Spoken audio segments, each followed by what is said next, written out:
पश्चिम बंगाल विधानसभा चुनाव से ठीक पहले राज्य का माहौल और भी ज्यादा संवेदनशील होता जा रहा है। एक तरफ चुनाव आयोग की प्रक्रियाएं तेज हो गई हैं, तो दूसरी तरफ राजनीतिक दलों के बीच आरोप प्रत्यारोप और कानूनी लड़ाई भी खुलकर सामने आ रही है।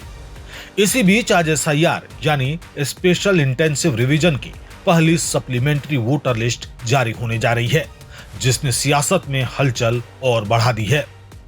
इलेक्शन कमीशन द्वारा जारी इस प्रक्रिया के तहत करीब 60 लाख नामों की समीक्षा की जा रही है, जिसमें से अब तक 28 लाख से ज्यादा मामलों का निपटारा हो चुका है। लेकिन सबसे बड़ी चर्चा इस बात को लेकर है कि पहली सप्लीमेंट्री लिस्ट में 10 लाख से ज्यादा नाम हटाए जा सकते हैं। यह आंकड़ा अपने आप में इतना बड़ा है कि इसे लेकर राजनीतिक विवाद तय माना जा रहा है। वोटर लिस्ट से इतने बड़े पैमाने पर नाम हटाने की संभावना ने चुनावी निष्पक्षता और मतदाताओं के अधिकारों को लेकर सवाल खड़े कर दिए हैं। विरोधी दल पहले इस प्रक्रिया पर सवाल उठा चुके हैं और अब यह मुद्दा कानूनी मोड़ भी ले चुका है।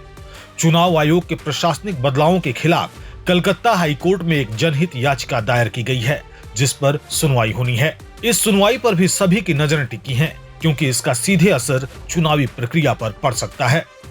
इस बीच जमीनी स्तर पर सुरक्षा व्यवस्था को लेकर भी बड़े कदम उठाए जा रहे हैं।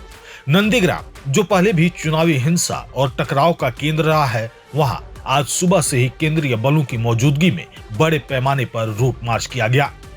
बयाल, रामचक, गोकुलनगर, सोनाचूड़ा और कालीचरणपुर जैसे इलाकों में सुरक्षा बलों की सक्रियता साफ दिखाई दी।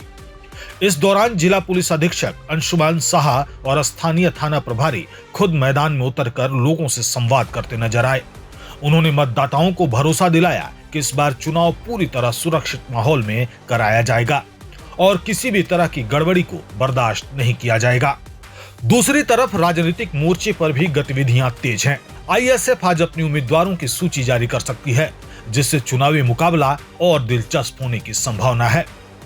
राज्य में सभी प्रमुख दल अपने अपने उम्मीदवारों के साथ मैदान में उतर चुके हैं और प्रचार अभियान लगातार तेज होता जा रहा है। हर दिन नए बयान, नए आरोप और नई रणनीतियां सामने आ रही हैं, जिससे यह चुनाव सिर्फ राजनीतिक नहीं बल्कि सामाजिक और कानूनी स्तर पर भी बड़ा मुकाबला बन गया है।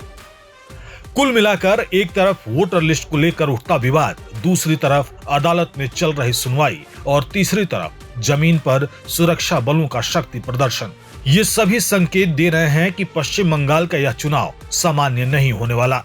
अब सबसे बड़ा सवाल यही है कि क्या इतनी बड़ी संख्या के नाम हटने के बावजूद चुनाव निष्पक्ष रह पाएगा, या फिर यह मुद्दा चुनाव के नतीजों से पहले ही सियासी तूफान खड़ा कर देगा।